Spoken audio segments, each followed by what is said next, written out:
As an oncologist, I'm always on the lookout for new ways to get a patient's own immune system to fight back. And today, we're going to dive into a really fascinating and, I gotta say, pretty unexpected candidate, the very antibody that's famous for causing allergies.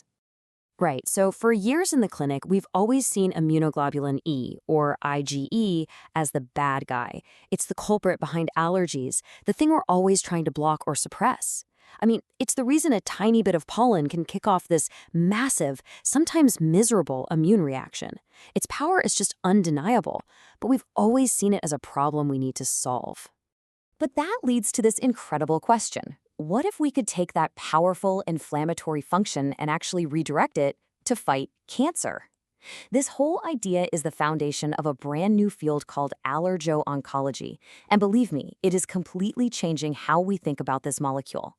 We're talking about aiming one of the immune system's most potent alarm bells right at a tumor. Now, to really get why this is so exciting, we've got to look at our current antibody therapies. Pretty much all of them are based on a different antibody class called IgG.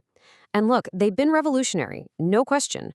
But they do have their limits, especially when you're trying to get them to work inside the really complex and hostile environment of a solid tumor. So let's put these two side by side. When you compare IgE with our standard IgG antibodies, you start to see some really amazing differences.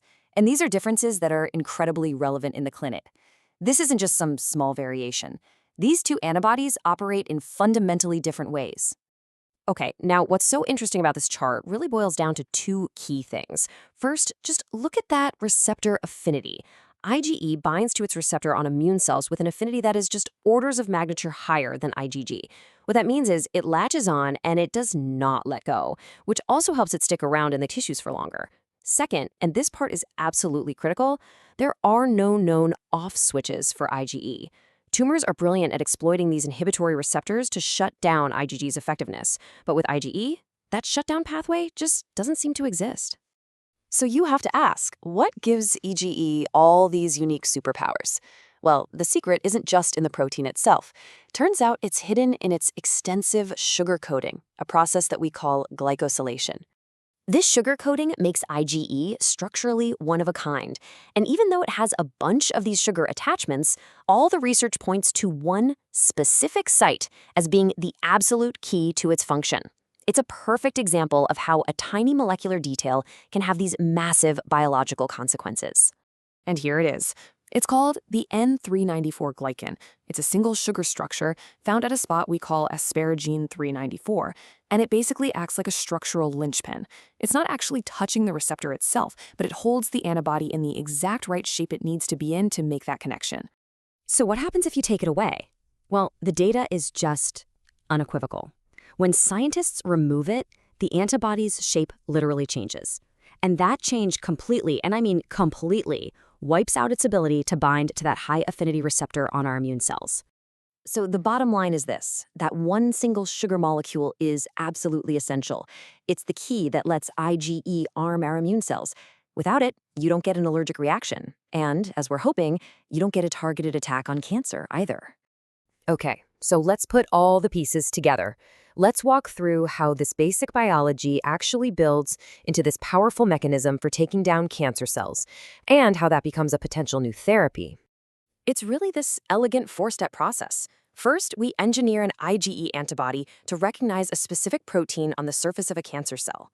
Then, it uses that unique structure, held in place by the N394 glycan, to grab onto immune cells like macrophages and mast cells, which, by the way, are often already sitting right there inside the tumor. That grab sends a powerful go signal, activating these cells to just unleash their tumor-killing cargo directly onto the target.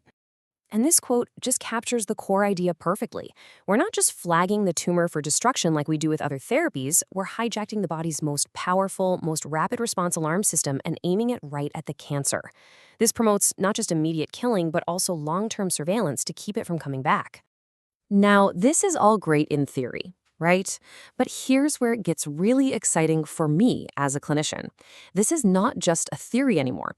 This concept has officially moved from the lab into clinical testing with actual patients.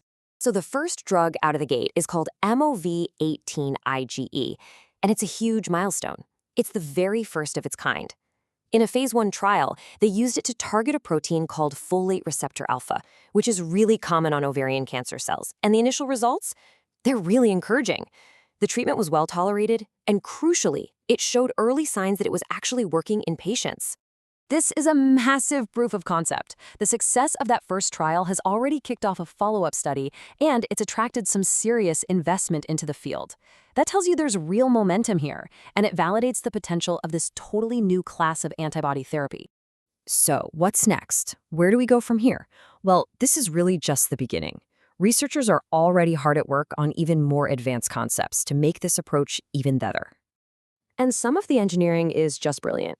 You have things like bispecific IgE, which can act like a molecular bridge, grabbing a tumor cell with one arm and an immune cell with the other to force them together. There are IgG hybrids, which are trying to create a best of both worlds antibody. And then there's glycoengineering, where we can precisely tweak those sugar structures to fine-tune the antibody's power and make it even safer. And that really leaves us with this final provocative question. For the cancers that are our toughest challenges, those solid tumors that have resisted our best immunotherapies, could the answer be hidden in the biology of the allergic response? What all this research is telling us is that we might need to look at the immune system in a completely new light. The key might just be hiding in the very mechanism we've spent decades trying to turn off.